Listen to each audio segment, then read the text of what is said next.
Thank you very, very much for being here this evening. I'm Caitlin Cornwall, and I'm the project director for Sonoma Valley Collaborative, and this is my colleague. Maria Membrilla, and I'm the assistant project director at Sonoma Valley Collaborative. So we, as you know, you're here for the first part of our program. Felix, come on and sit right in front. There's a chair with your name on it. We have a two-part program this evening. Generally speaking, we are introducing the Sonoma Valley Housing Affordability Roadmap, which is a project of Sonoma Valley Collaboratives and our partners. But before we dive into that, we are doing a little Housing 101, because housing is full of so many bizarre terms and ideas. Did I do that? Okay. So, the very short version of our story is that when all of the interests groups that represent the Sonoma Valley community got together to form Sonoma Valley Collaborative in 2017, and when we then went out and asked all kinds of people in Sonoma Valley what was most important to them about the future of Sonoma Valley, by far the most common issue that people brought up was fixing the problem of housing affordability. This was the problem that was causing the most pain across the most sectors in Sonoma Valley. So what is it that we need to do to get to a future where no one in Sonoma Valley is suffering because of the cost of their housing, and where people who are essential to our community can afford to live here? The goal of this housing affordability roadmap is to provide clarity and actionable direction on this complex question. We got into this housing affordability problem over decades, and it's going to take decades to get out of it. There are a lot of different kinds of people and organizations who have roles to play. And the roadmap is here detailing the strategies that, if we act on them together over the next 3 years, can be most effective at improving housing affordability in Sonoma Valley. So this is a 3-year sort of down payment action plan on a long-term problem. Just if you stick around for the main program, we will talk more about what Sonoma Valley Collaborative is, but now we're gonna start talking about some key terms that we use and that housing people in general use, so we all know what we're talking about. This is a map of what we mean when we're talking about Sonoma Valley. There is no one government-sanctioned definition. Some people use the school district, some people use a collection of census tracts, but we're basically using the topographical basin of the valley, what you see when you look around and you see the hills on either side. That's our definition. What we mean by affordable, generally speaking, when people use the word affordable in housing, they're talking about places that people live where they are paying not more than 30% of their income. And that's generally, the idea is that if you're paying 30% or less of your income for your housing, you are not otherwise suffering or going without paying for your medical bills. So before you go on to the next slide, I have a couple other things I wanted to mention. The word housing. What do we mean by the word housing? We mean any constructed place where someone lays their head at night. It could be an apartment, it could be a single family house, it could be a mobile home. Those are all housing. Another word you'll use here, used a lot, is infill. People can argue about exactly the definition of infill, but what we're using it to mean, generally speaking, is already developed places. So you'll see that Sonoma Valley Collaborative, the kind of new housing construction that we will ever advocate is in already developed places. Usually these are places that already have infrastructure like water and sewer and power.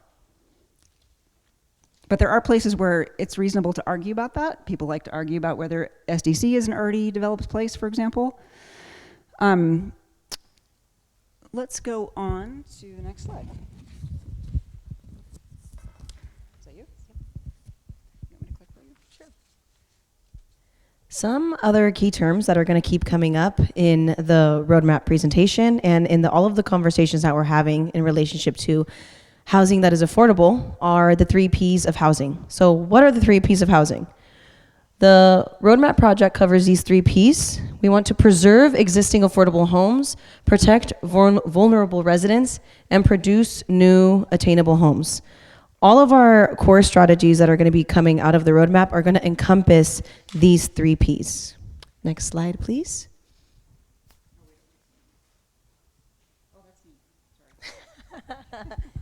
Now we're going to get into the missing middle. So when we mention or when we talk about the missing middle, we're talking about 2 different things here. We're talking about 2 sub-definitions. So we've got the missing middle income bracket, and then we've got the missing middle housing type. For the purposes of the roadmap, we want to work with both definitions of the missing middle.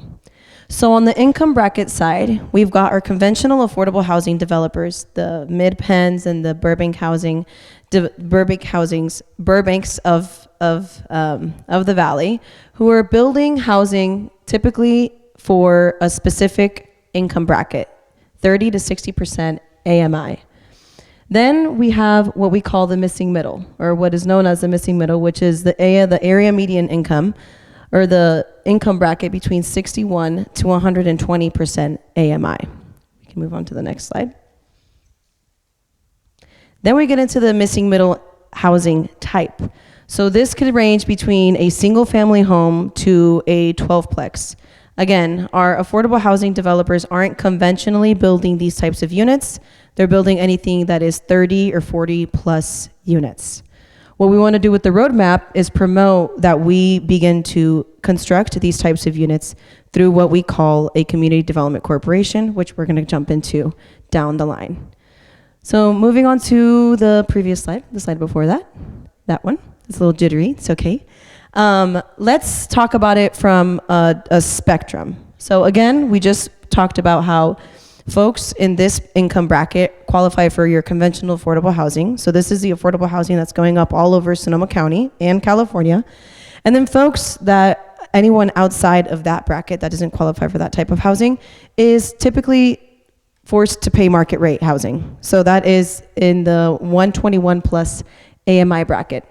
What we want to do with the roadmap is we want to address the missing gap. And one of those missing gaps is building and serving and planning and producing housing for the missing middle bracket, as well as continuing to build missing middle housing type, which is a duplex and a duplex to a 12-plex for our low-income families here in Sonoma Valley.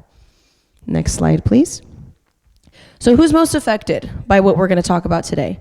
Our farm workers, our hospitality workers, folks who work in the tourism industry, our teachers, our nurses, and our first responders are all affected. They all fall under this missing middle income bracket. Families are affected, our families here in the Valley, and disabled residents, seniors on fixed incomes. All of these folks are the folks we are trying to support, build, and produce housing for, as well as preserve and protect the existing housing that already is here in the Valley. Next slide, please. Moving on to seniors on a county scale, nearly 6 in 10 seniors over 65 are cost burdened. And cost burdened is they are paying over 30% of their income toward housing. And nearly 1 in 5 people experiencing homelessness are 55 and older. Next slide, please. Now let's talk about rent burden in Sonoma Valley. Over 54% of people in the Valley are paying over 30% of their income towards their housing. That number is increased or increases, that percentage increases when you get into the city of Sonoma. Next slide, please. Now let's talk about overcrowding. What is overcrowding? Overcrowding is predominantly more prevalent in the Springs neighborhood. On a county scale, the Springs has the largest share of overcrowded households in the entire county. And Latino households are the ones that are experiencing these high rates of overcrowding, especially in the Springs, with nearly 10 times the rate that white households are experiencing on a county scale. Let's transition into the housing needs assessment. One of our partners on this project was Generation Housing, and so Stephanie's going to come up from Generation Housing and present a couple of slides on the data that Gen H produced. Thank you, Caitlin. Yeah, if we could go back. Yeah, I think that's the first one. All right, perfect. So our team at Generation Housing worked with the collaborative to put together a housing needs assessment to assess Sonoma Valley's housing need. And we looked at a few different indicators, and one of which is the gap between income and rent. What we find is that residents' median rent far outpaces their median income. And you see that I want to particularly call out that 40% of moderate income households spend more than they can afford on housing, more than that 30%. That is an area which is of great concern to Generation Housing and our partners, because that is an area where there's very little public subsidy to help build that housing. And so we underproduce in that area, which is very unfortunate. Next slide. Workforce trends in Sonoma Valley. So we know that only a third of Sonoma Valley's workforce currently lives in the valley, which means that about 2/3 of the workforce is commuting from outside the valley to come to work. And even though jobs have increased in the valley, which you can see on the chart over here, the share of the workforce has decreased. So we know that this means that it's not simply a matter of jobs, but also a matter of housing scarcity. Next slide. On the matter of housing scarcity, it's also a matter of housing affordability. In a 15-year period, we can see that rental costs have more than doubled. You can see that a large share of rental units in the early period, in that first 2008 to 2012 slide, units moved from about the 1,000 to 1,500 category, and you can see that shift up, which is easily doubling. And on the for sale side, you see a flattening of the availability of for sale products to being over 500,000. So you see in the first chunk of time, the 2008 to 2012 time period, that there's some diversity, and that's really just flattened and homogenized over time. Next slide.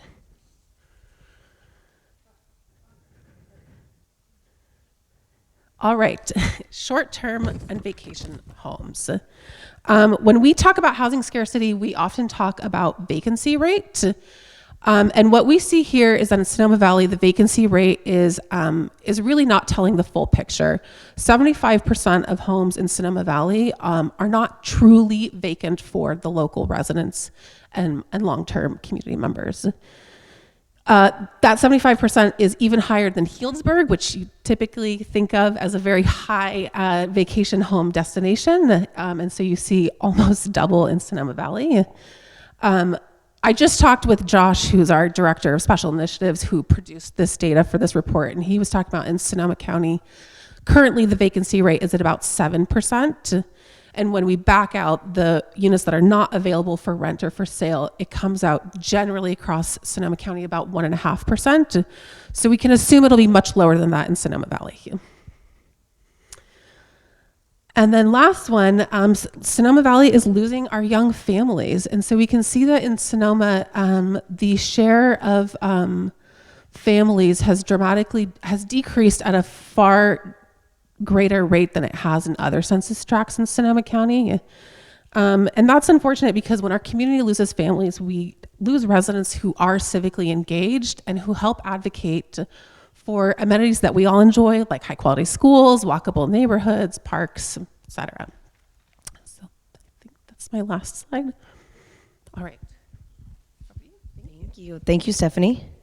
Now let's jump into the term preservation and preserving affordable housing. So currently in Sonoma Valley, we have 632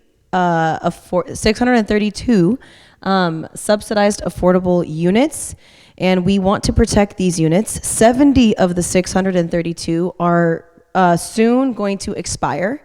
Their subsidy is going to expire, and they will no longer be affordable in our community.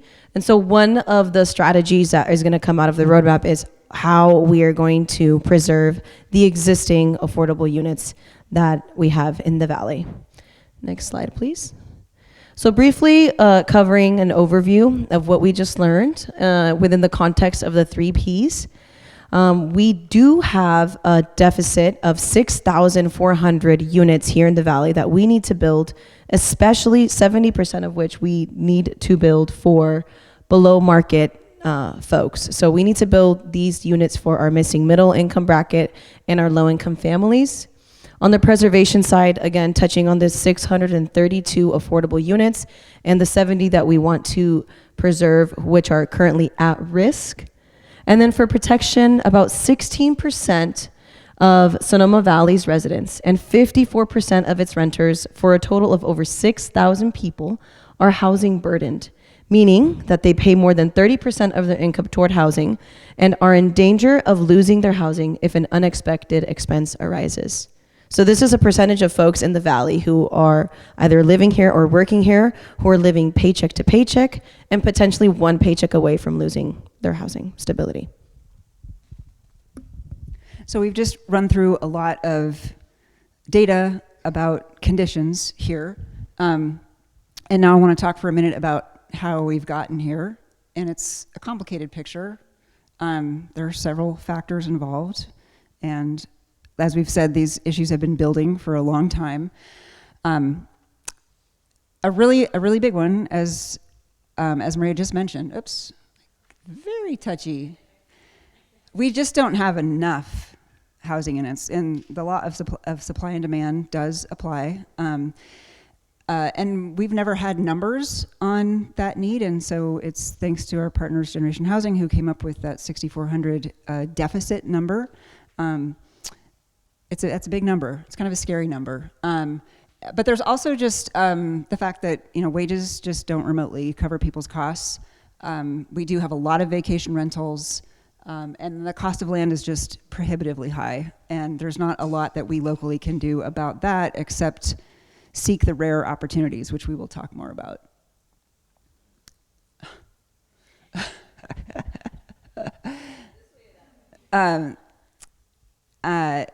So we have a really population distribution that skews older. And I know everyone knows this sort of from personal experience, but this graph shows that like our most numerous population ages have been shifting over higher and higher over time. And so this is kind of a cause and kind of an effect. When housing is very expensive, older people just on average have more wealth than younger people. And so older people are who can increasingly afford to be here. And then just revisiting this issue of vacation rentals, just wanted you to see these maps. This is a map from the county. So on this side, you can see that compared to the whole county, we have especially a very high concentration of vacation rentals. And on that map, you can see just sort of where they play out in the valley. And so those blue dots are the county areas of the valley, and then there's about 50 in the city of Sonoma. So I wanted to just go back a second to, I'm going to attempt to go back for a second. Wow, I can't do it.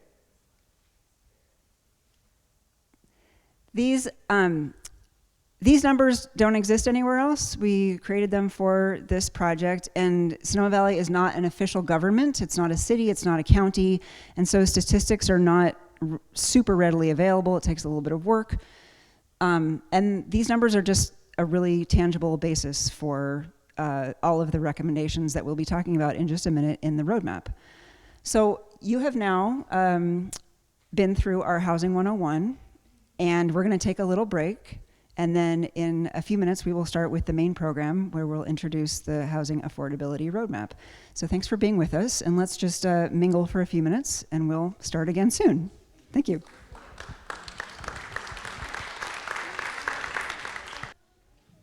Okay, let's go. We want to share with you the Sonoma Valley Housing Affordability Roadmap, which we and many others have been working on for quite a while. If you haven't already, please do turn off your cell phone. And you each have a card on your chair. We actually are not going to do live Q&A this evening. We just have too much to say, but we are very interested in your feedback and your questions. And we will be responding to your feedback and questions either through edits to the report itself, possibly in FAQ. This whole roadmap is going to be published now online, and we'll share with you the website at the end of the presentation. The bathrooms are where you were coming in. And I would also just like to first start off with a welcome and a thank you to any elected officials who are in the House. Could you wave your hand? I know there are at least two. Here is the mayor of Sonoma, Patricia Ferrar-Rivas. And next to her is Betsy Chavez from Supervisor Hermosillo's office. Thank you so much for being here. Come on and sit right up front. Really, really. Okay, so first I want to give you the shortest possible version of the story so that you sort of know where this whole presentation is going. And some of you have heard this before. When all of the different interest groups of Sonoma Valley, all the different kinds of people and perspectives that make up our valley came together under the banner of Sonoma Valley Collaborative to figure out what issues they all cared about and wanted to work on together. And then when we went out and asked all kinds of people in the community what was most important to them about the future of Sonoma Valley, the issue that came up by far as the most pressing for the most different kinds of people was housing affordability. It wasn't the number of housing units exactly, it was that you couldn't pay for them. You couldn't live and pay rent, for example. So that is the issue that has dominated the activities of Sonoma Valley Collaborative ever since. So the question that we've been asking ourselves is what needs to be done to get to a future where no one in Sonoma Valley is suffering because of what they're paying for their housing, and where the people who are essential to our community, who make it happen, can actually afford to live here. And the answers are complicated, but the point of the Housing Affordability Roadmap is to provide direction, actionable direction, and clarity on what we can do over the next 3 years to tackle those complex questions. 3 years is a very short time in housing land. We got into these problems over decades, and it will take decades to get out of them. But there is a lot that we can do now, and there are roles for many different kinds of people and organizations. So again, this roadmap is meant to describe the strategies that, if we work together on them over the next 3 years, can be most effective at steering this aircraft carrier of housing costs in a better direction for our future. Let's take the next slide. Would you, thank you. Who is Sonoma Valley Collaborative? We are a coalition. We have about 30 members. We, as you can see from the Venn diagram, we're really trying to get perspectives that cross all the different aspects of a sustainable community. We make decisions by near consensus. So we're not going to take a position or work on anything if any one of our members strongly opposes it. They might not love every single thing, they might not care about every single thing, but we're not going to work on anything that any of our members oppose. And so let's go on to the next slide. We worked very hard to come to our positions on housing. We did a lot of listening sessions across the community. This was back in about 2019. We came up with this consensus housing declaration, which took a lot of talking. Really, we have been fleshing out what that housing declaration really means in action ever since. Those words have given us plenty to do. And we'll talk more about the different aspects of it. We produced a report in 2017 that was also a plan, but it wasn't as actionable as this roadmap. So this roadmap, it doesn't just say what needs to be done in the next 3 years, it also says who should do it, which organizations should take the lead, and what it will cost. So we're really trying to lay the groundwork for faster motion that does not have to wait. And then we spent a fair amount of time, I noticed all these say 2017. That is an error. It didn't used to look like that. It didn't used to look like that.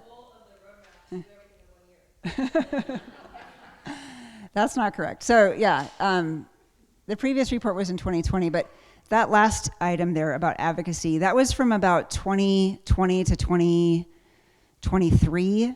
We really had to focus on policy for a while because both the city and the county were revising their housing plans, and that was the most important thing, to get that right for the next 8 years. And we were very successful at that. It is not common that you can bring to a city council meeting the unified voice of 30 different extremely diverse stakeholders. So that worked really well. And now we are set to act on a much wider array of work, not just policy, but other kinds of levers. All right, let's go on. That is our housing declaration, but I already showed it to you. Oh, this is my favorite part. This is where we get to say thank you to everyone who made this roadmap happen.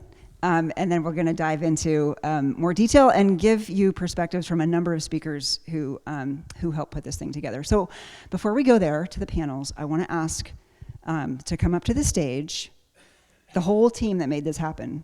So come on up as I say your name or category. We'd like to see all of SVC staff, so that means you too, Kim. We'd like to see the Sonoma Valley Collaborative Steering Committee members who are here, and that includes Richard and Kimberly and Seth and Aiko Sophie. We'd like to see on stage, just come up, people need to see you. We'd like to see the funder of the roadmap, which is Sonoma Valley Catalyst Fund. So Catherine and Dub, could you come up? And our partners as to content, Generation Housing, Stephanie, would you come up? And Sunny from Legal Aid of Sonoma County. And Pat, if you want to come up too, you can. Also from Legal Aid, because he actually wrote a lot. So there's also some key people who are not here because they couldn't make it. Amazing people who volunteered with us and put in a lot of work. Donna Dombach, who some of you may know, and Julian Mackey, who are not here this evening. So let's just give all these people a round of applause.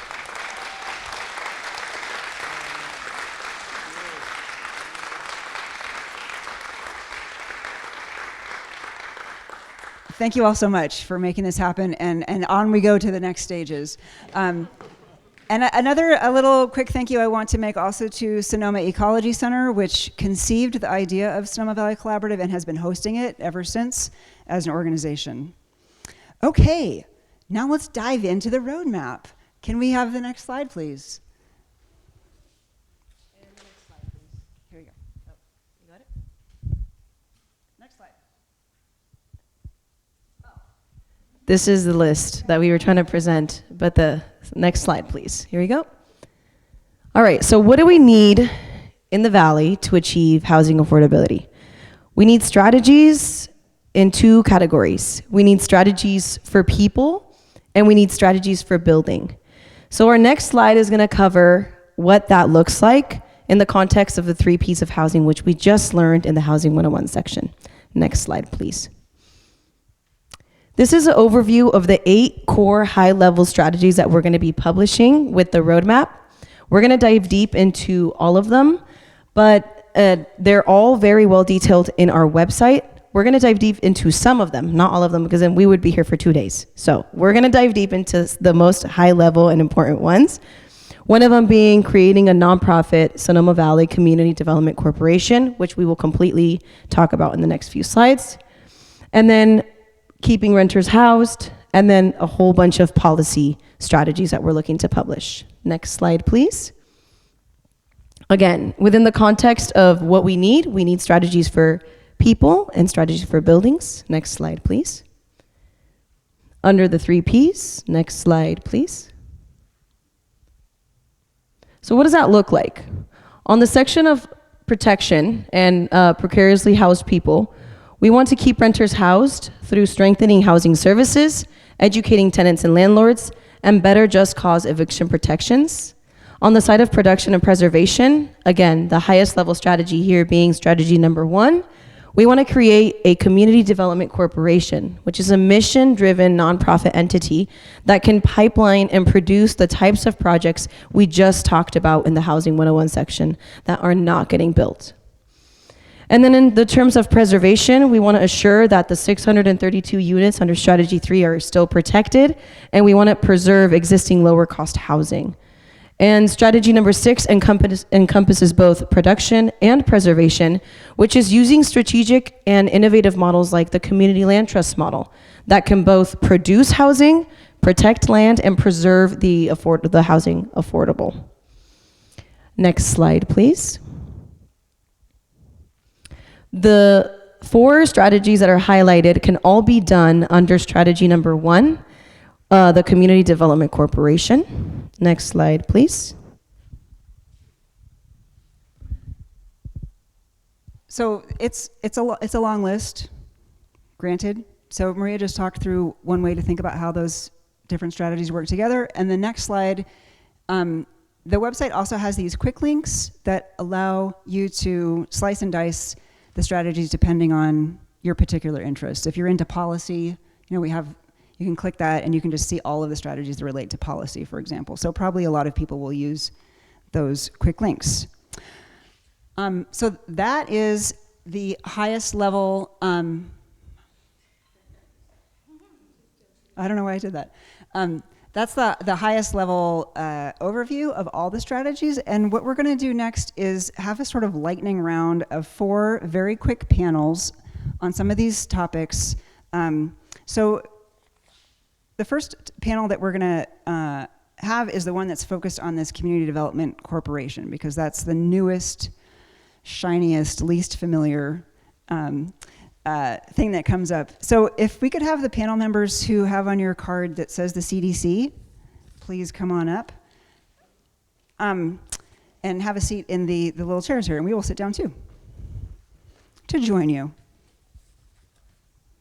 So that's Felix and Rafael and Robin.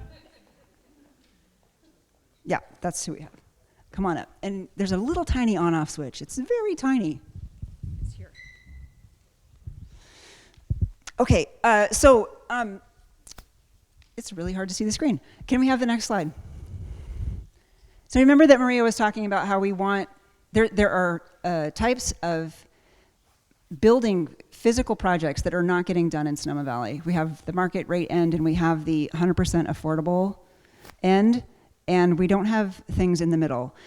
To make these kinds of projects happen is gonna take our community being very proactive. No one is gonna do this for us. We have to take on the role of a movie producer.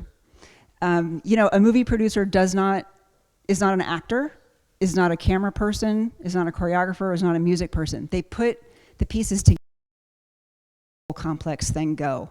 They bring together the money and the talent to make it work. And that is what the CDC is meant to do. It's meant to be the producer for housing solutions of several kinds. So it turns out, we did not know this when we started our research, but there are entities out there who would love to be brought good projects from Sonoma Valley and help make them happen, help fund them. Some of these are called Community Development Finance Institutions, or CDFIs, and some of our folks on the panel come from that world. So what they don't do, they wait for projects to come to them. And so we need to have projects going to them, and that is what the CDC can do. These would be not just new construction projects, but also rehabilitating existing affordable units, and often at the same time extending their protections into the future.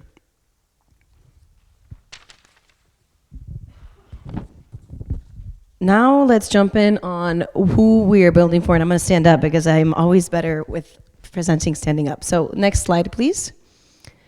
So again, we're talking about the missing middle housing type. We can go to the next slide. And we can go to the next slide now. So what does a community development corporation do, and who are we building for? Well, we're trying to build for this missing middle gap and our low-income families here in the Valley. But there's 4 core things that a CDC can do and what we're looking to accomplish here in the Valley, which is identify parcels with potential, develop the project concept, assess the project feasibility. So what can you put on the parcel? 1 unit, 2 units, 3, 4. Does it have well or septic, sewer, water? What is the feasibility?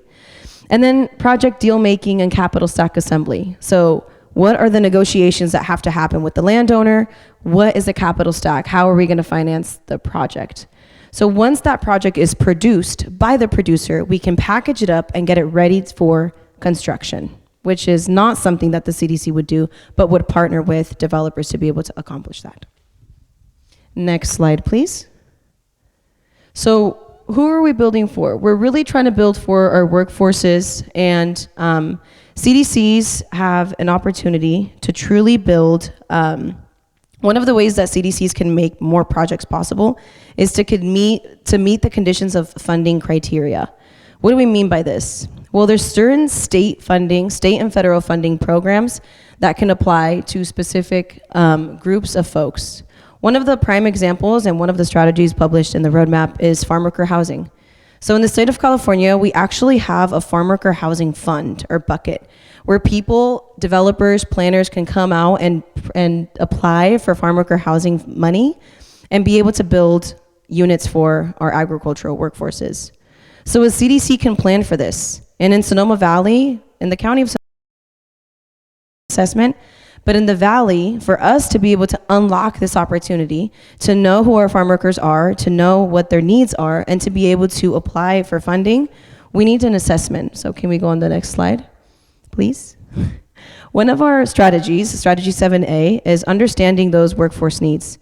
So if we can assess what the needs are, the CDC can be able to plan and really create a strategic plan to build and fund farm worker housing.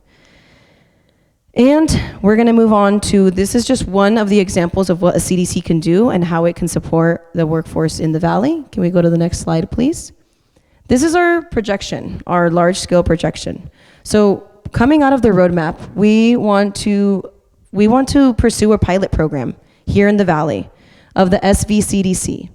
And what that means is pursuing grant funding or philanthropic funding to be able to begin to design and identify parcels that have opportunity and really structure 3 different types of pilot projects. What we mean by that is a rehab or remodeling an apartment complex, or working with a landowner who donates land under the community land trust model.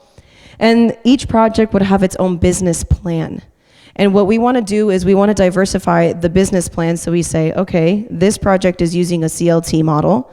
This project is using a rehab model. And this project is being funded through both public and private money, right? So 3 different business models to be able to expand the scope that the CDC here in the Valley can do. This is not happening in other areas of the county, and so this is something we're truly trying to build out here in the Valley first. And then once we get to that, once we are able to accomplish that, one of the ways we're going to be able to do that, which I skipped, is establishing a steering committee of 5 to 7 very high-level experts to make this happen. So who are the people at the table that need to be sitting at the table to push these projects forward for our goals? Contractors, developers, architects, real estate, planning, entitlements, financing, and community land trusts, like Common Space Community Land Trust here in Sonoma County. I'll let Caitlin talk about design for just a quick second. I might have gone over time a little bit. But once we are able to accomplish this, we really want to launch the CDC here and see where it can take us. We might not get to 6,400 units in 3 years, but we can surely try. One thing I just wanted to mention is that I was talking earlier about how Sonoma Valley Collaborative comes to consensus on things. And one thing that's been quite important to the collaborative is that if we're going to go around promoting and advocating for new construction, which is a politically sensitive thing everywhere, but especially here, we want to be advocating for projects that make sense aesthetically in Sonoma Valley, that have a look and feel that is compatible. A lot of us have seen extreme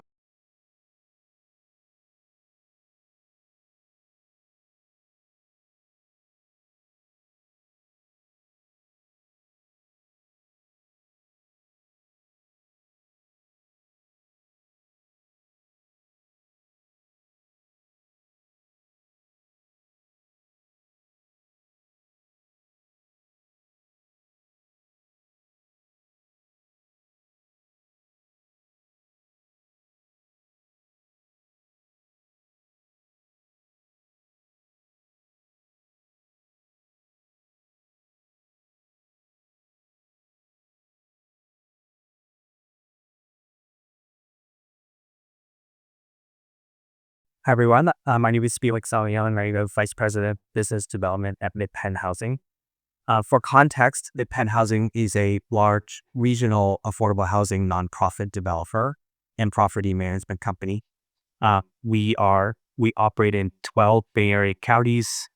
We have about 140 properties, and about 10,000 rental apartments that's under our control.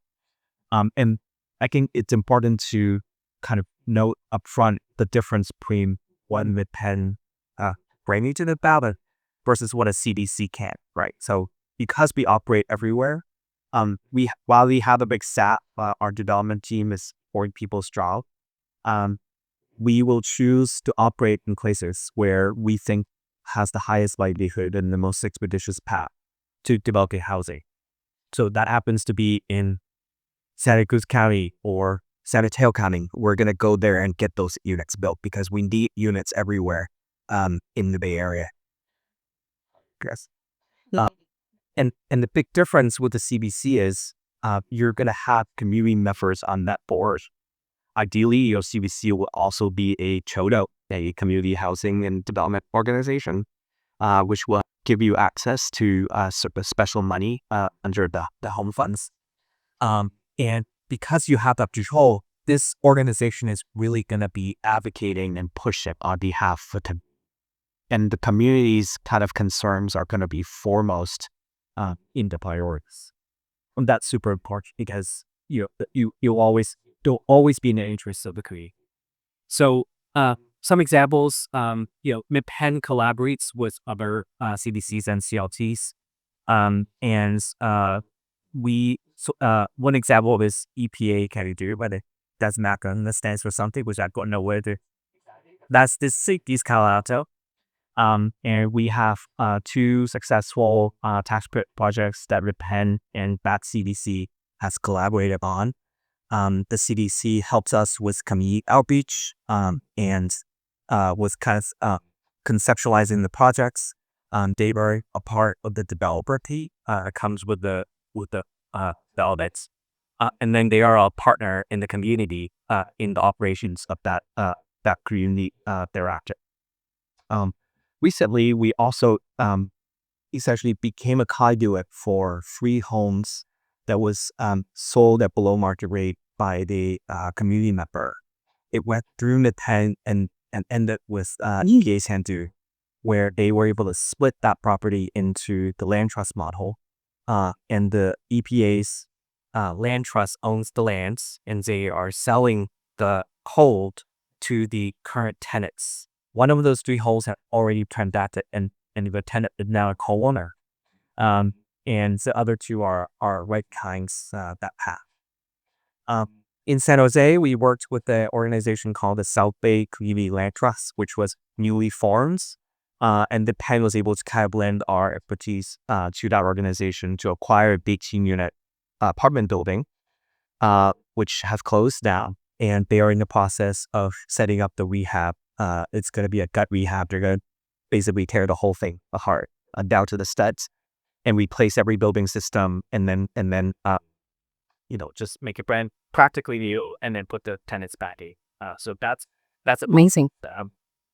No, good. That's a process that we're going through right now.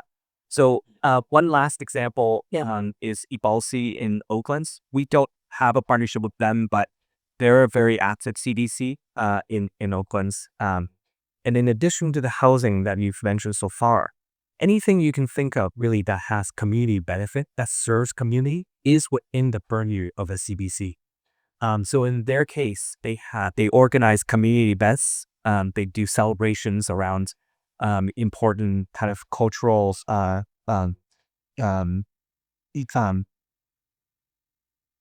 celebrations.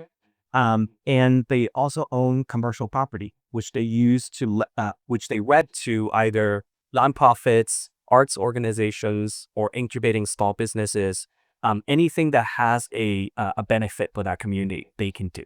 So having a CDC within Sonoma Valley, I think, is going to be a real benefit for the community. Thank you so much for that context and that high-level information.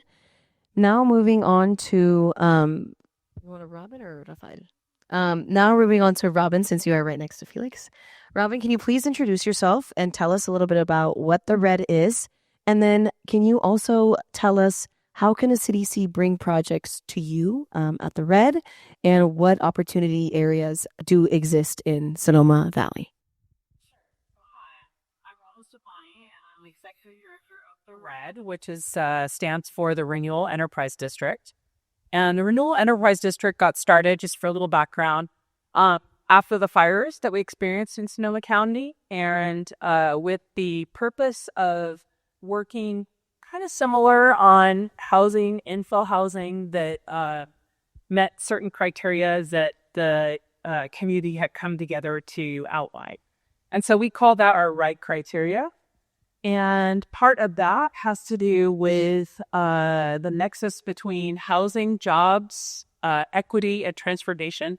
And so in Sonoma Valley, there is a small geographic region in the Springs area that is considered part of the RED geography. And we are currently looking at that geography to align that with the Bay Area Fit 2050 alignment, which has gone through extensive public outreach, and again kind of focuses housing, jobs, equity, and environment as the geographical and those things that we need to work within that geographical boundary to support housing development, because it has amenities, it has transportation, and it's where people work and want to live. So the other question was what we do with our organization, which is that we work. How can a CDC bring a project to? Yep. So we work with our development community.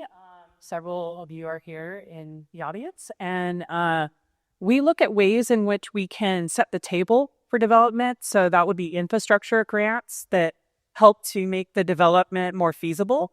So that's kind of early planning stuff. And then the RED also launched the RED Housing Fund, which is now fully operational. And the RED Housing Fund comes kind of at the back end of a project where the project maybe isn't quite penciling, and it supports different types of projects through different loan products that help support and finance and get the projects out of the ground. And so to date, the RED and the RED Housing Fund have helped build 632 units of infill, high-quality housing in Santa Rosa, because the two members of the RED that funded the RED Housing Fund were the County of Sonoma and the City of Santa Rosa. So they have put in each $10 million each into that fund, and then additional monies have been brought through grants to support that fund. And developers could come forward with a project that, as long as it met the criteria, they would be eligible to submit for any NOFAs that come out of that fund, but also work with the RED JPA, to set that table. So there's kind of two ways: in the beginning part of the project, and then. And we want to be good on acronyms. Can you say what a JPA is really quick? Perfect. Thank you. You'll be hearing from us soon, hopefully, once we get this pilot going. Now moving on to Rafael. Thank you, Robin. Rafael, can you introduce yourself first and foremost? And then can you tell us a little bit about your experience working at a CDFI, and how a CDC could work cohesively with a financial institution like a CDFI, which again, if you were in the Housing 101 section, is a community development financial institution. You guys should all know this by now. What's going on? Anyways, Rafael, can you give us a little bit of context? Thank you. So, Rafael Morales, I'm just recently transitioned. I'm Vice President and Director of Development for the Center for Responsible Lending, which is our COVID policy affiliate. I was previously a senior manager with Self-Help Federal Credit Union. And Self-Help Federal Credit Union is part of a family of nonprofits that started in North Carolina. Hold the neck, Sure. That started in Durham, North Carolina in the 1980s. And it started to really focus on affordable housing and small business development in that region, and quickly realized that the needs of the families were much bigger than just access to that technical assistance, and that they needed sort of wrap around financial services to really help snap them on the path to do that. And so over time, we've grown into this family of nonprofits that includes 2 credit unions, a state chartered credit union that operates in the southeastern U.S. from Virginia down to Florida, and then our federal credit union, which started in California in 2008 and has grown to 24 branches across California, from San Diego in the south to Chico in the north. We also work in the Yakima Valley in central Washington and in the Midwest in Chicago and Milwaukee. So that's where our physical branches are located, and where we work sort of retail with our members and partners. But we also do commercial lending and real estate development work, and that actually can happen nationwide. And all of that work is often in partnership with other nonprofits, other CFIs. So we do our own sort of mortgage financing for affordable home loans, so that working families can access the dream of home ownership. But we also recognize that particularly in urban areas and others, you need higher density. And so we also do real estate development. But as you all know, it takes a village. And especially in a place like California, where it's so expensive, just the land acquisition alone can be prohibited for most nonprofits. So we work together with other CDFI, other nonprofit community development partners and developers to purchase properties and then assemble the financing that's needed to get those homes online and made available to working families. Perfect. Thank you so much. And Caitlin is going to say the final, please. So we also talked to another CDFI, Silicon Valley Housing Trust, which works already in Sonoma County with the Sonoma County Housing Fund. They also expressed a lot of interest in working with a Sonoma Valley CDC, so that was exciting. And so this has sort of been our takeaway, is that if we can build a CDC, there are partners out there wanting to work with it. So let's thank you very much to our first panel. Thanks for being here. Some of you traveled a ways to be here, so thank you very much for doing that. Really appreciate it. And let's bring up our next panel. This is a panel of nonprofits that provide housing-related services. So we would like to see up here whichever of you is going to be representing La Luz. I know it's been a battle. And yes, Patrick, thank you. Hunter, Sandy, both Sandys maybe? Yes, both Sandys. Okay. And Amy. Come on up, Amy. We'll just have you all up at once. Let's see, who are we missing? Someone's phone is singing us songs. 1, 2, 3, 4, 5. 1, 2, 3, 4, 5. Who are we? Are we missing somebody? There we go, Sandy. Oh yeah, Sandy is wonderful. So these fine folks will introduce themselves as they speak. We do have to ask you to be concise because there are many of you. But what an amazing group of people. We were really thrilled to work with these folks to construct the recommendations that are in the roadmap that have to do with that P of housing that is about protecting precariously housed people. So you all can tell us more about what you do, but we would like to first ask a question.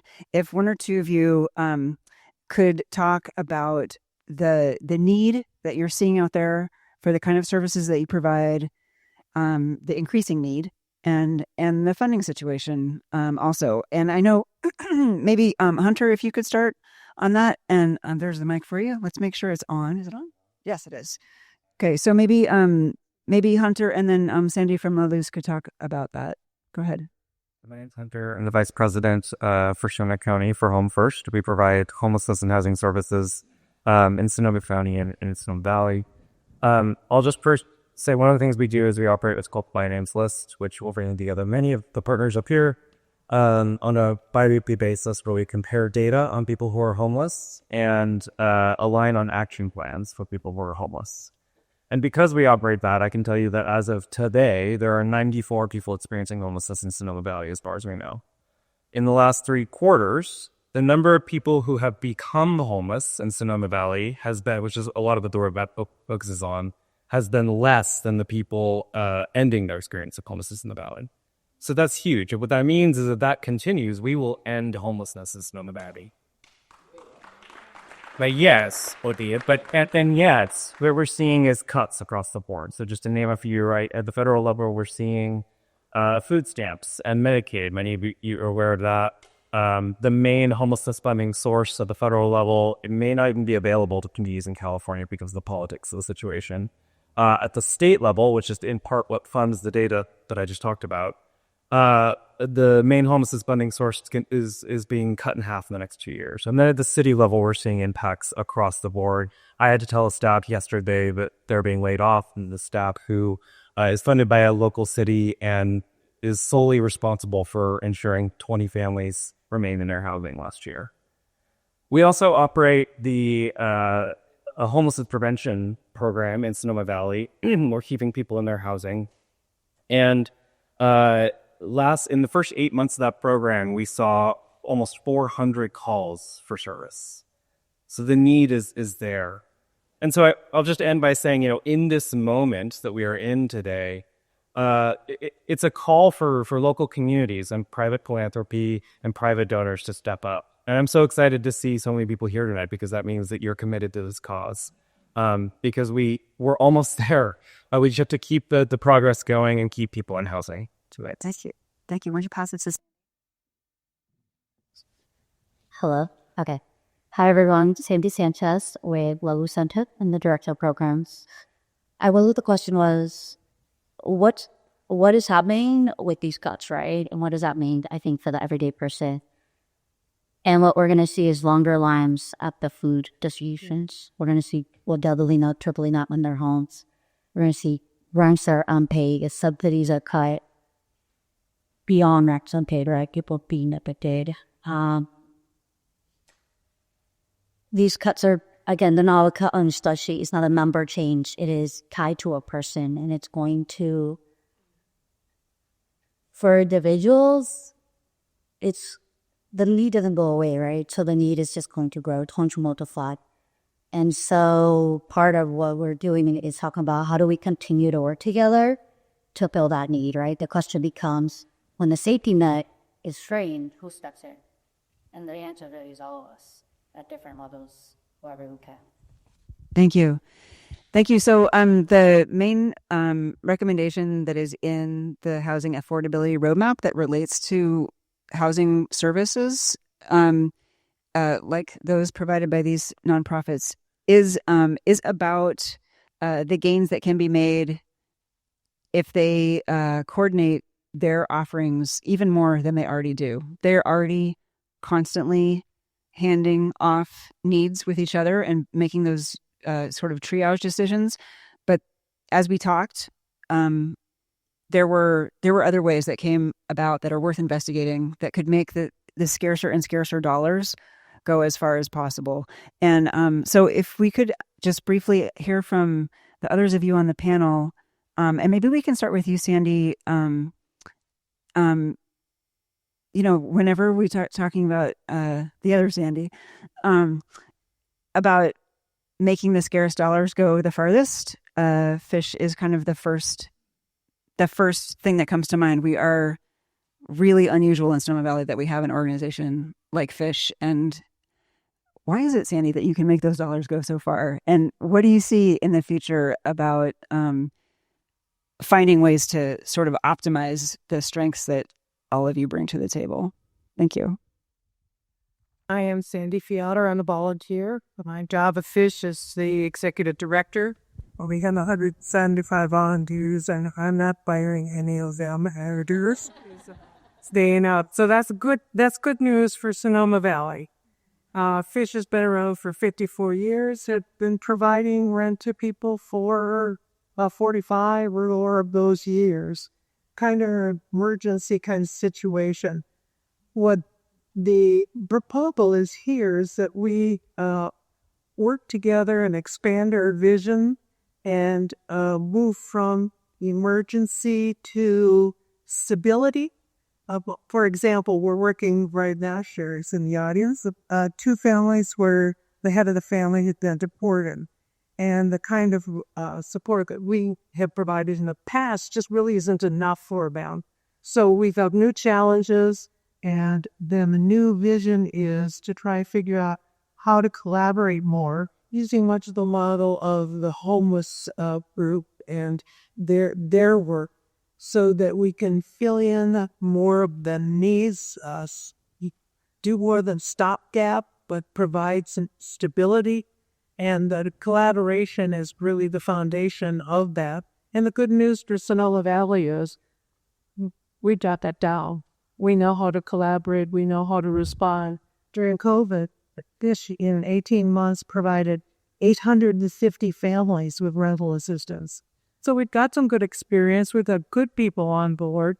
It's working together to figure out how can we make the system work better for those in need. Thank you, Sandy. Maybe Patrick, you could go next because you already are working across a lot of these organizations. So tell us about that. Sure. So Patrick Dahl, I'm the housing team supervisor at Legal Aid of Sonoma County. Legal Aid of Sonoma County is the largest free legal services provider in Sonoma County.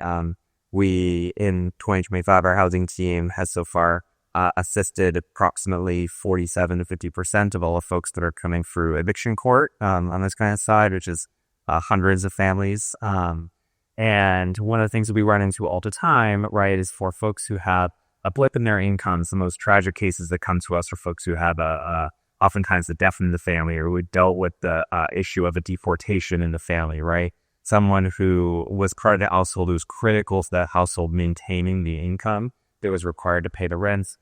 That person is no longer there.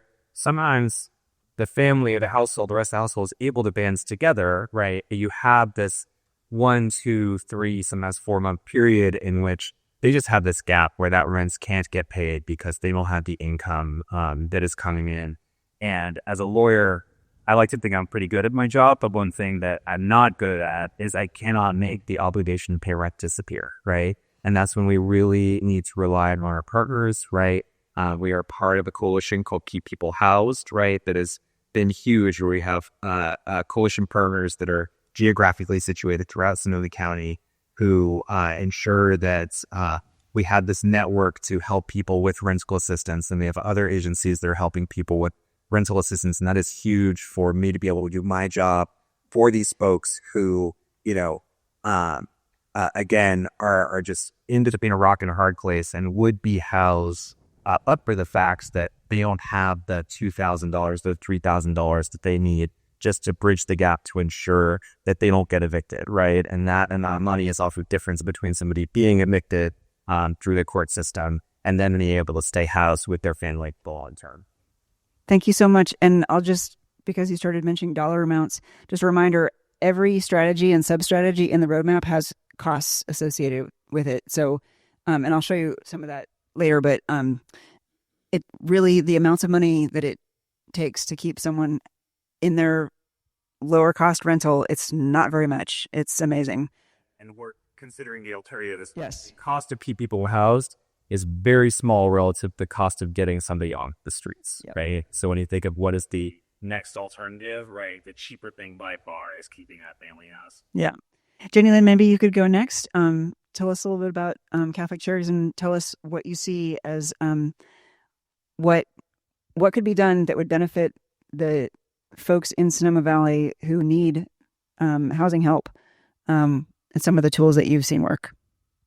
Yeah, thank you. So I'm very honored to be here. So my name is Diamond Holes. I'm the CEO of Catholic Charities of Northwest California. We are the largest homeless housing and immigration legal services provider in Morrowind, California. So we work in multiple communities, multiple counties.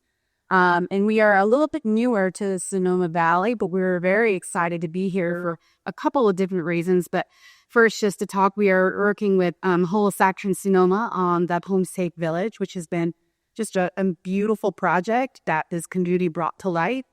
And also working with La Luz through the Sonoma Catalyst Fund and bringing our immigration and legal services out here, which has been a dream of ours to be able to be more co-located with an area of significant need, particularly in these very challenging times where our immigrant community is under attack. So we've been very grateful to be here, and it's a privilege to be able to work in multiple communities and see things that worked or maybe things that we could learn from one another, and some of it's what to do and some of it's what not to do.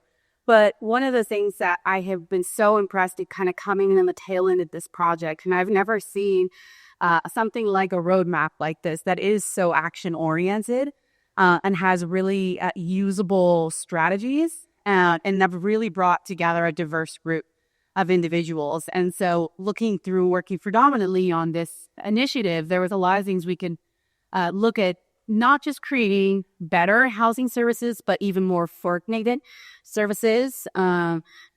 Sometimes strengthening housing services, which is what it's under, doesn't mean you need to do new. You've got great community partners here. Fish and what they in the Cop Bush was all volunteers. I think the only one I've ever seen in Northern California. And it's just amazing resources that are here, but there might be a way we could work even more efficiently with one another. Some of the things that we've seen that we could, look at and use forward is having a more universal release of information where we can better share information across multiple organizations. And that also translate into having potentially like a shared database where we can actually keep centralized case notes on an individual and the family who's going through the process, so that every time they're not going to one of our organizations, they're having to retell their story or relive the trauma that may have brought them to the crisis that they're in. Not only making the harm less for them, but also work coordination on our end to get them to that better result sooner versus having to kind of start over every time they come to one of our agencies. So there's a lot of strength, I think, in the ecosystem of nonprofits here. And there's a lot of unique, very skilled niches and an opportunity to leverage that a little bit more by looking at things like culturally competent front doors where individuals can come in and get an array of services depending on their comfort level with the different organization that they first enter. So there's a lot of potential, and I think a lot more work through on that. But I think one of the things I'm excited about, it's not necessarily having to do new and more. It's about better using and better leveraging what we already have for the people we're serving. Thank you, Jenny Lynn. And last but not least, speaking of niches, Amy, can you talk a little bit about Share Sonoma County, which I think takes a really different and effective path to meeting some of these same needs? I'm not sure everyone knows about it, so maybe you could talk. My name is Amy Appleton. I'm the director of Share Sonoma County. We have two housing programs. The initial program I started in 2014. We seek empty bedrooms. So both of our programs are utilizing existing housing. With our home share program, we've got 400 matches right now. So that's over 800 people that are actively in that program. 15 matches are in Sonoma Valley, and we're a direct result of funding that we received. I think it was fiscal year 21-22. So we're in collaboration with Kathy King's group and the Senior Center. So we have 15 matches there. 3 or 4 are in Seven Flags. One of those matches, what happened for the matched pair, the seeker who was needing housing, she came into Sonoma Valley to help her sister. She had moved from Minnesota. Her sister got better, and the husband said, "You can't live with us anymore." She didn't know anyone. And so she literally, somehow by the grace of God, she did find her program. So she rented a room from someone, and they were together for more than 7 years. The person just recently, the provider who had the housing just recently passed away and has bequeathed the house to this seeker, who now is looking for a new seeker for the empty bedroom. Nice. So we're now working with her to, it's an interesting cycle. But a lot of people come to us because they've experienced a catastrophic event. And it might not be 1 or 2 or 3, but something happened that literally took them down to the point that they're very close to homelessness, newly homeless, and also we serve those who have been long-term homeless. So that's our home share program. Our other program, which is a little bit newer, is we go after empty houses. So we master lease the houses. We're responsible for the rent for the home. And then room by room, we either put in individuals or families who are giving affordable housing. Measure Own has funded that program beautifully. We lost 58.42% of that funding this fiscal year We're now able, we had 27 active houses right now. We had as many as 37. The goal for us is we're the middleman there, so what we want to get out of that process. So 5 warehouses now are between the owner and the tenants that we placed, who are stable, they're financially secure, paying the rent. Of course, we're still available in the outskirts if something comes up, but we're no longer involved with providing services. So that program is in danger. Our burn rate is $60,000 a month right now, and we're able to stabilize. I just had to let someone go, so we have a team of 8. We have 110 active clients in that program who all were chronically unhoused, needing probably 2 years of stabilization through our client services before they can even really adapt the house rules. So last year I had to tell my team, we have to be gray with our clients. If you need black and white structure for managing your clients, then you can't, shares are not the place for you. So these are our programs that literally utilizing existing housing. It's very inexpensive to run. The client services, once people come into the program, they do stabilize. We average 4 to 7 tenants in each one of these houses. There's always one that gives us trouble or, is the squeaky wheel. But for the most part, people settle in, settle down, and our goal is to have them, create the community to stabilize to the point where they get out from them and within themselves with that sense of entitlement to say, how can I help others? Because now I'm looking at homelessness in the rearview mirror and I'm stable and I actually can afford the $900 a month for the rent I'm paying, which includes utilities. So that is affordable. And for most of our clients, that's all they'll ever be able to afford. So thank you. Thank you, Amy. So if you want to know more about this idea of master leasing, for example, it's also described in the roadmap, and we have some costs in there also from these different programs. And thank you all very much. It's been an honor working with you, and we look forward to working with you even more. So thanks for your input.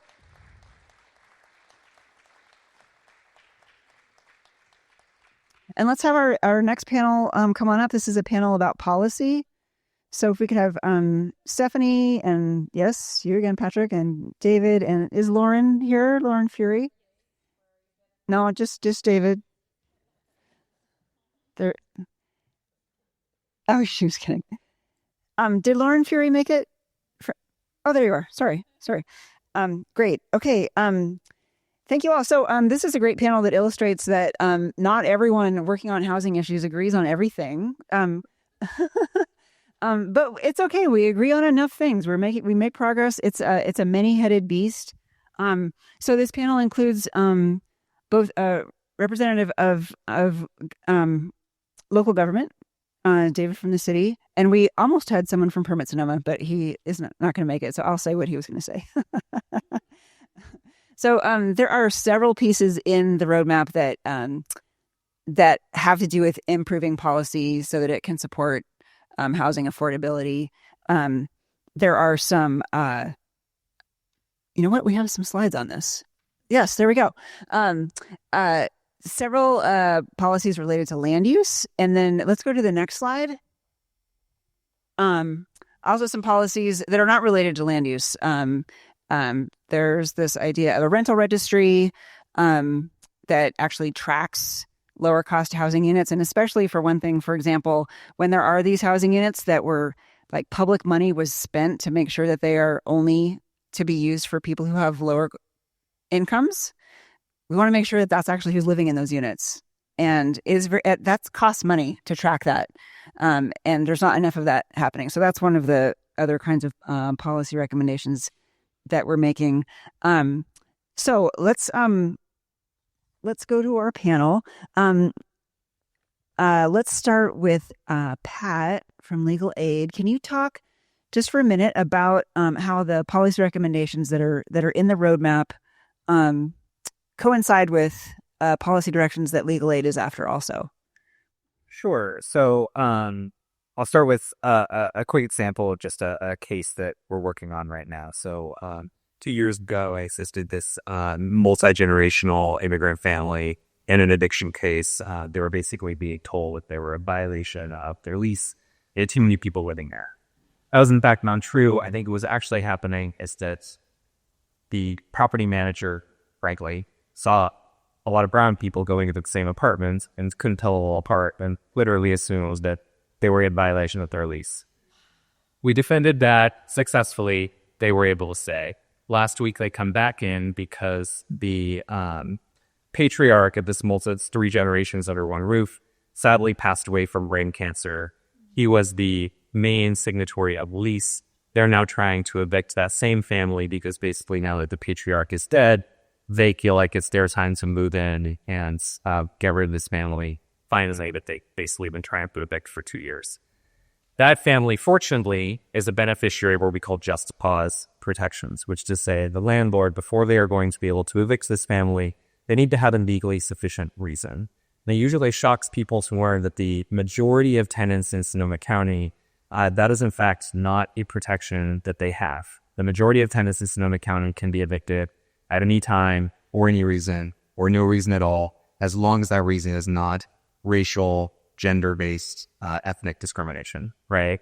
And so that puts tenants who are already precarious because of economic situations, because they have less wealth, in a terribly precarious situation regarding their housing. So one of the things that we are really trying to push, that we're happy the Sonoma Valley Collaborative has agreed to push forward as well, is what we call more just cause protections to ensure that those remaining majority of tenants in Sonoma County that don't have the protections under state law that this family does, right, that before they're able to be evicted, the landlord has to do the minimum work of having a legally sufficient reason to get them out of their property. They're not paying rents. They're actually in violation of their lease. They're causing some other issue that merits an eviction rather than have the standard where people can be basically sent out into the streets for no reason at all. I also just went to a meeting earlier today regarding the preservation of mobile home parks, right? That is a huge source of what we would call naturally occurring affordable housing.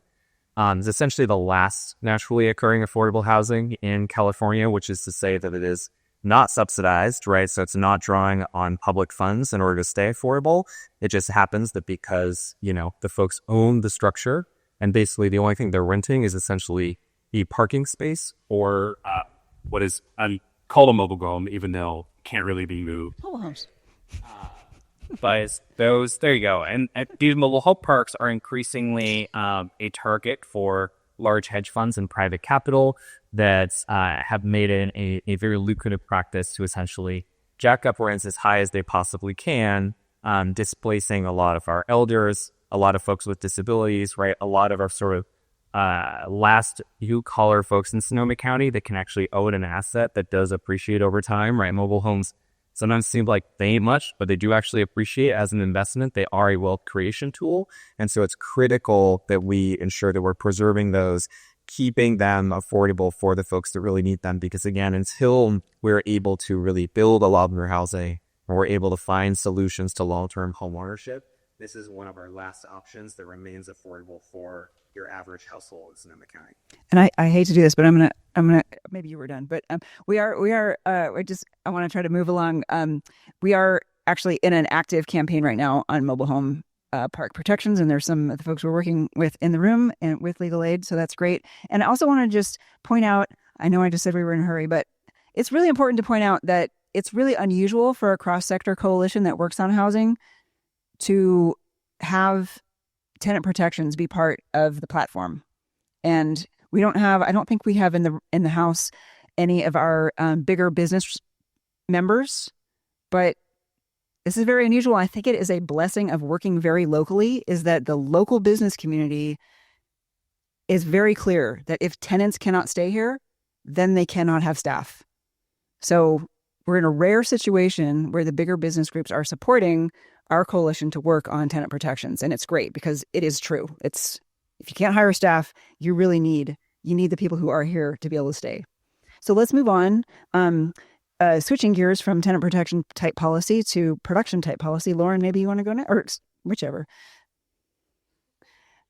Lauren, can you introduce yourself and just say how the recommendations that we're making align with yours? My name's Lauren Puri. I here on behalf of Santa Rosa YIMBY, which is yes in my backyard, as opposed to YIMBY, which is no in my backyard. We advocate for new housing production. We see the housing crisis and the homelessness crisis in our communities as a result of not enough housing production going back to the 1970s.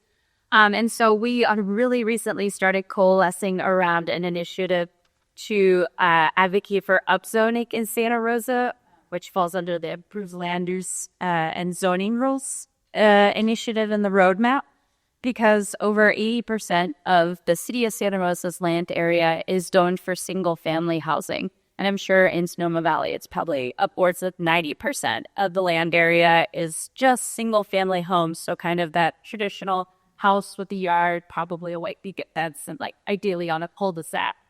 And that idea is increasingly not relevant to the tastes of people of all demographics who are looking for smaller housing, who are looking for more community-based housing, who are looking for housing that is safe from natural disasters. And it's increasingly crazy to me that we have rules on the books in our local communities outlawing alternative kinds of housing other than that single-family home on a yard, with a yard, and this, separation from your neighbors. So we're really looking to advocate for upzoning, meaning allowing duplexes, triplexes, fourplexes, even maybe row homes, which I grew up on the East Coast, in and around many row homes. It was a wonderful experience. It's wild to me that they're so hard to come across here. But that's one thing that we're excited about advocating with our local representatives on. Thank you, Lauren. Let's go to you next, David. How does all this, these strategies in the roadmap sound to you at the city? Well, first off, I have to just say that this is probably the most impressive demonstration of what it takes to preserve, build, and protect housing. It's all this. It's not just the city. It's everything you're just seeing, what you're going to see next to the developer side. This is what it takes. It takes everybody at PBC. At the city, we have a responsibility. We take that very seriously. At Wellness, we have a piece of this. We set policies, we adjust land use, and we set fees. So part of our process is how do we address time, certainty, and cost. I think across the board, if you deal with people or buildings, I think you had on the first slide, how do you reduce the time to get to a decision? How do you address time to get something approved so you can move things forward? And you reduce the cost of that to the individual and to the property. It reduces those costs that get passed on to owners. And in the certainty process, making sure that we have provide certainty out there what the process is, so there's not a lot of uncertainty what it takes to get something done, so we're all on the same page. And that's something that we all need to work on. Yet, and we are doing a pretty good job with it. I could probably more alignment. I think you're No, our housing element is very aligned with everything you're seeing up here, which is you mentioned in the beginning. You were very involved with that. So thank you, SBC, and thank you, Catalyst, for pulling this together to allow this conversation to happen, to show it, and demonstrate this is what it takes. We are very active right now. We're addressing permitting processes. We're trying to reduce all up zone you're talking about, but going through the general plan right now. I'm doing those areas up zone, working with Burbank and creating partnerships with reserving housing, which we might hear a little bit later, and addressing fees. I think those are the big things too. Is how do we adjust fees to do two things? One is to generate enough fees to put into the Affordable Housing Trust Fund, but also to reduce the fees to get stuff built. So we're gonna have to walk that fine line and work through that process in the next few months. And then we have obviously the little home discussion we're hiding on November 5th. So I'm just like, we're talking about those as well. So a lot of things that we have a responsibility to do. Our role is to help facilitate that, make sure that we're working across all these different sectors. That we can't do alone. You can't do alone. We have to get the table. We want to be part of back. And so this is exciting. And thank you for pulling us all down. Thank you. Thank you. Stephanie's got the mic. Before she talks, I just wanted to, we had also a couple conversations with housing planners at the county, which controls land use in the vast majority of Sonoma Valley. And the big takeaway that I took from that, they said, these things that we're talking about that are in your roadmap, these are all things that we are working on and would like to work on. And, we have bandwidth limitations, but these are all things that we really care about. So that was great to hear from them. And, that's kind of, we're trying to be a squeaky wheel because you guys have a lot on your plates. So Stephanie, maybe you could wrap this panel with a comment from Generation Housing. Sure. Thank you. And like everyone has said, this is a really, impressive, wonderful conversation that we get to have together tonight. So thank you, just the Harvard for inviting us. Generation Housing, we advocate for more affordable and more diverse housing in Sonoma and Napa counties. And we love working with our hyper local partners who can help elevate very specific community needs to inform what we're doing at a slightly more regional level, the county level. And we talk of Kila Coplet, I talk with many of these folks often. We are really excited about the strategies that are outlined here because they are specific, because they're optional, and because they're all doable. Land use policy is not written in stone. They were all created by people, and we get to decide whether or not we want to change them. And I think I would just close by saying that there is an invitation to all of you to participate in this. Land use policy is done at a city council meeting. And when we're excited about something, it's also incumbent on us to show up and say we're excited about something so that there's not just the naysayers in the audience. And to be able to say, great job, keep doing what you're doing. Even if it's as simple as that. So follow your local organizations who are sharing news about what's happening. Subscribe to city agendas and read them. If there's something interesting, show up or send a little note to say thank you or great job, and offer feedback. Thank you so much, Stephanie. And thank you to our panel. Thank you so much.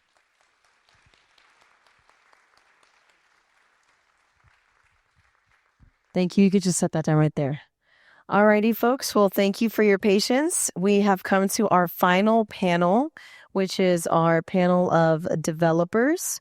So if we have Rich and Felix and JJ, please come to the stage.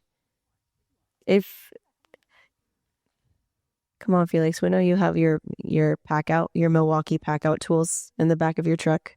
You can tell us a little bit about that right now. So thank you, folks, again for joining us tonight. And this is our final panel of the night. But for you as developers or from a development perspective, can you tell us a little bit about how the roadmap's recommendations synchronize with, and we can go to the next slide, please. Next slide, please. Next slide, please. There we go. Perfect. Can you tell us a little bit about how the roadmap's recommendations synchronize with and ideally accelerate projects and goals that you are currently working towards, both from a for-profit perspective and a nonprofit perspective? So we can start with JJ from the for-profit perspective. Thank you. Yeah, I've been one of that these that. Yeah, just start with introductions. And that the roadmap points out is that there's many different angles to tackle a very comprehensive problem across many areas. And I actually pay. Sorry, my name is JJ. I'm an unruly housing developer at times, and had the pleasure to develop a couple of dozen units in city of Sonoma, and several more dozens that were never approved. And I think that one thing that's susceptible being here tonight is there are many very acute problems with housing at Sonoma, and I'm glad they're being tackled. And I know acute problems are ones that, for example, Catalyst has been really focused on. That's really important. My perspective when I've reached out in the past to this group is that I'm thinking about what does Sonoma Valley look like in the next 20 years, and who are going to fill these seats in 20 years, and who are going to be the people that are supporting and funding FISH in 20 years. Because I see a lot of 30-year-old and 40-year-old families that are not able to be here. And it's an acute problem. It's an unacute problem, but one that I'm very present with because I'm out in schools every day. I see our schools closing down. I'm coaching youth sports teams up seeing, what it takes to have a family here in Sonoma. It is typical, and I'm worried that it will be increasingly difficult to the point where our community gets hollowed out. And that's kind of what I see, and what I see the opportunity or this group to look at. again, I think that's in some ways a less acute and probably less important problem, dare I say, to focus on than the very critical one spacing around homelessness and, very low income housing that needs to be addressed. But it's one that I think we need to be paying attention to, and the opportunity that comes around with the general plan, et cetera, I think is the right time to be thinking about the long term.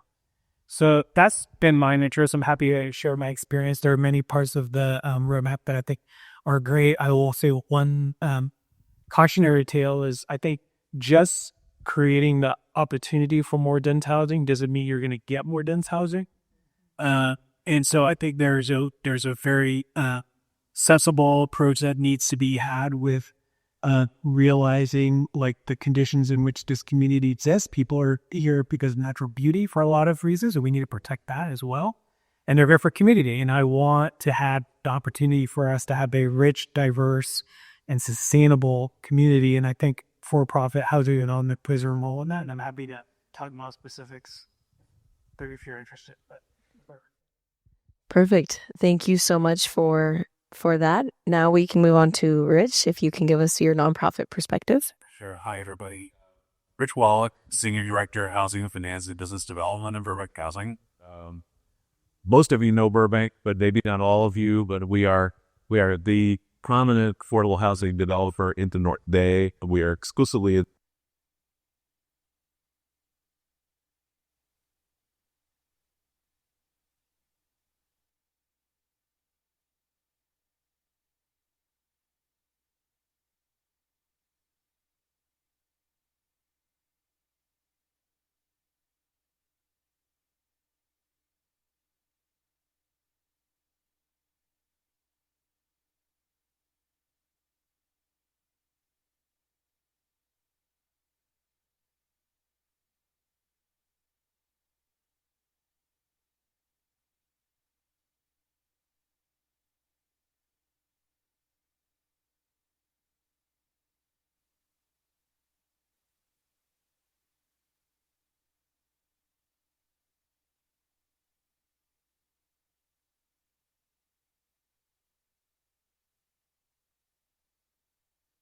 proud about. Thank you to the mayor and to David for your involvement in this.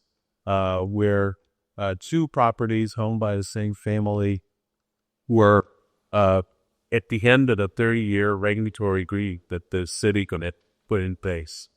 And the owners were happy it was over, and they were looking out. They were looking to maximize the market value of their properties. Clearly, that was not the city's interest to see that happen. And fortunately, they did provide some language in those agreements that said, you can't just go do that. We'll have to get the city an opportunity to see what they could do. And there were a lot of things that kind of came together.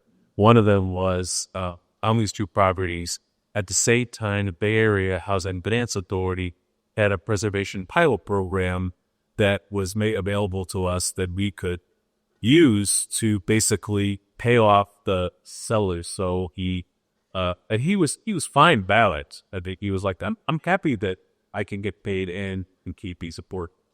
So they are remaining affordable. There's 10 unit and an 8 unit project there.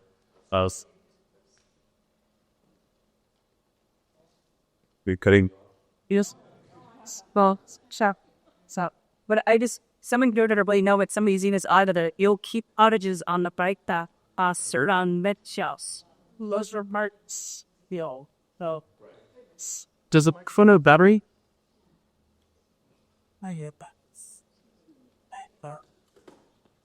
Yeah, we all say that we would like to retire here at this old. Tell me that it might. It's so charming. And the other one's nice too. They're both walking distance to the plaza. And they have rents that are well within the range of what they can afford, and we're dedicated to keeping them that way. So that's a real win-win story. They and it has this goal. Now for our fire, you see that's a little bit from the web builder. How we rush Indonesia, it's I can see that I had the first projects. sort of did Burbank's iceberg record 20 years ago as with Rosa, John Lawrence, fantastic human being. Yes. Just what son Burbank in Meltzer. City unit in Sonoma. I also consider the 10 on the perfect community. So Sonoma Valley, we all and great feathers in Celestina. We are under construction for another projects in Browns, which I think my first call for that was like 4 years ago. When the Ruth was doing the pool teach us. But I say that because I think real estate is a really long game. And again, having a species, having the sort of those laboratories here, I think they're really essential pieces for the playing this law.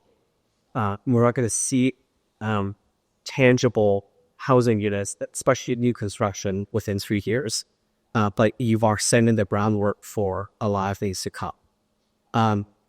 And I did my last clap here with you that there is a lot of need, right? You've seen today 6,400 units up and down the income spectrum, and they have limited resources. And so I think it goes us to use those limited resources as intentionally and efficiently as we can, and try to work with the city and the county to put forth projects. But look at us as a friendly, collaborative group that's here to help. Tell us their ideas, and we'll see if we can make. When we were talking about the difference between the types of affordable housing units that are getting built and then the for-profit units that are also getting built, we weren't talking about competing, because there's no way. We're with the CDC, we're really talking about what are the existing gaps and what opportunities do we have to say, all right, I'll tell a brief story, even though we're running short on time. We presented a few weeks ago about the roadmap, and I had 2 or 3 residents come up to me and say, Maria, I have a property, I have land, I want to leave it as affordable housing. How can we do that? And what does that look like? So that is something that a CDC can pursue, a type of opportunity and project that a CDC can pursue. So we want more of Burbank and more of Mid-Penn, and for-profit as well for the looks and the design and the aesthetic. But there still is this huge need, and we have to find innovative and creative solutions and streams of income to be able to accomplish that. So thank you so much. Thank you so much to our last panel. Now we're going to stand up again. Thank you. So we're gonna wrap up our evening. I wanted to just mention one little topic that some might feel is an elephant in the room, which is Sonoma Developmental Center.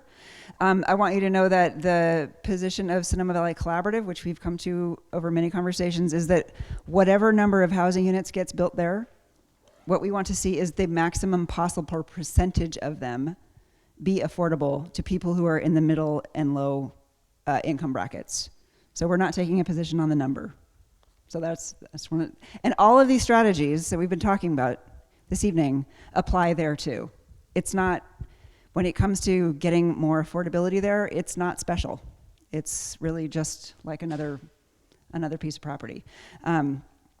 So let's go on to the next slide. We're gonna start wrapping up. If you remember this complicated slide, these are our 8 strategies and how they work together to get at those 3 Ps, to help people with their housing and to just help make more housing affordable.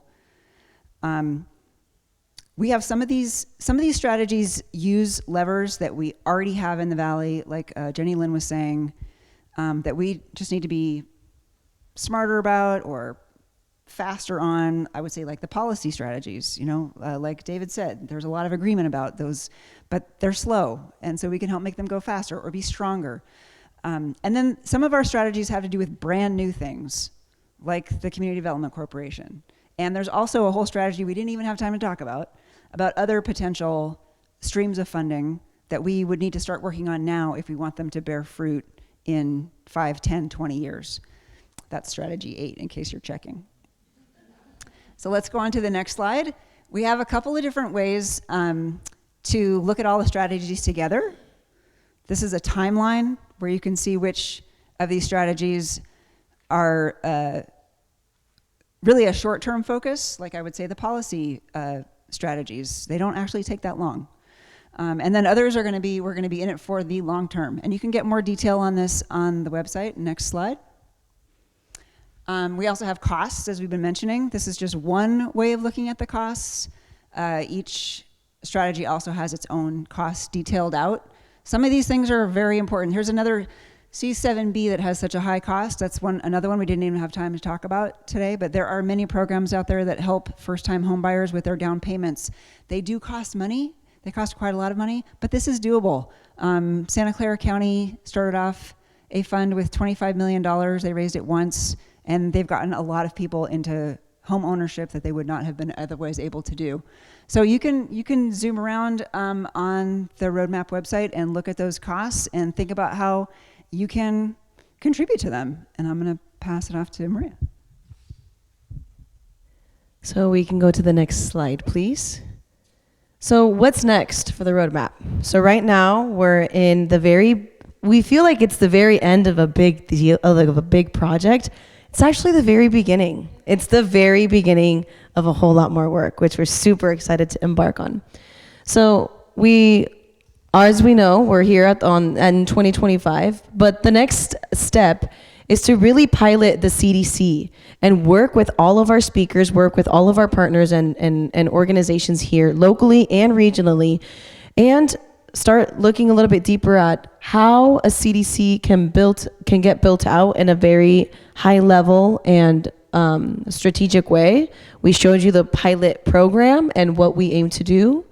And then moving forward, once we get through the pilot program, as well as launching the land use campaigns, moving forward the preservation and moving forward with all of our policy strategies, we're looking to pursue funding to actually pilot the projects, not just the program, the projects and what that looks like. And then moving forward in 2028, officially form a community development corporation here in Sonoma Valley with the learnings from the pilot program. So just as Rich mentioned, they were able to secure those little cottages in Sonoma Valley because of a pilot program. So pilot programs work, and we're hoping to, it's like your firstborn. You want to make all the mistakes on the firstborn, and then you can be better with the second and third. But the same way we want to, here in the pilot program, we want to see what the opportunities are, what we can learn, and how we can be better. So when we do launch the CDC, it could be a very efficient and effective organization here in Sonoma Valley. And we can go on to the next slide, please. So what can you do? For those wondering and curious about what can you do, how can I engage, how can I participate in all of this?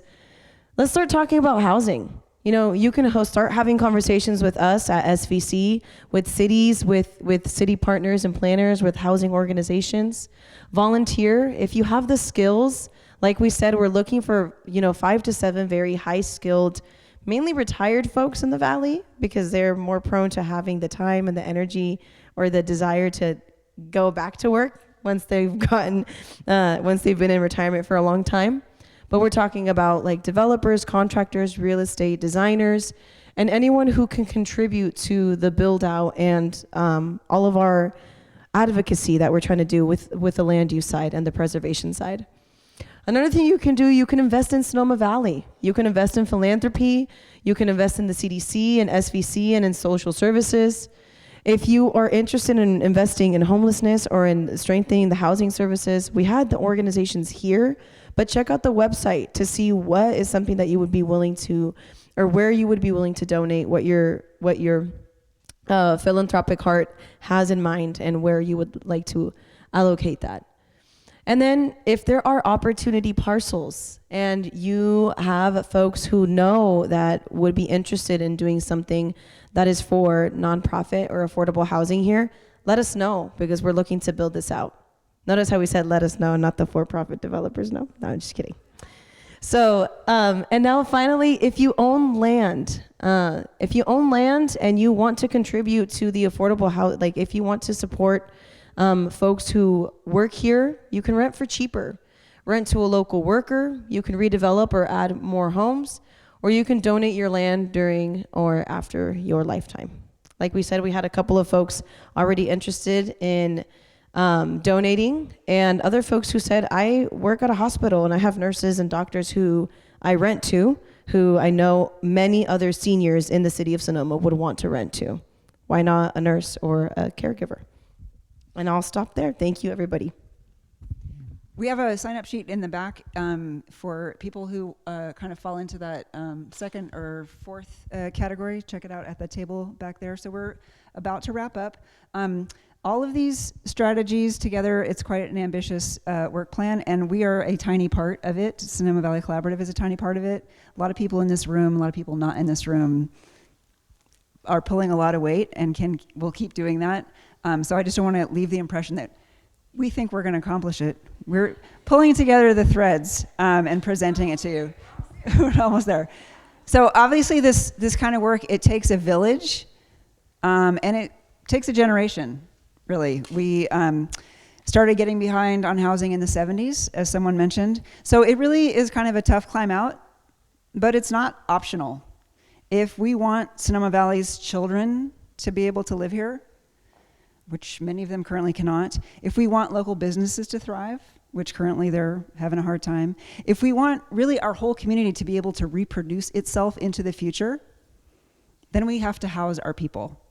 And now we have a specific roadmap for what to do next and with who and at what cost. So let's go. Let's do it. Thank you so much for being here.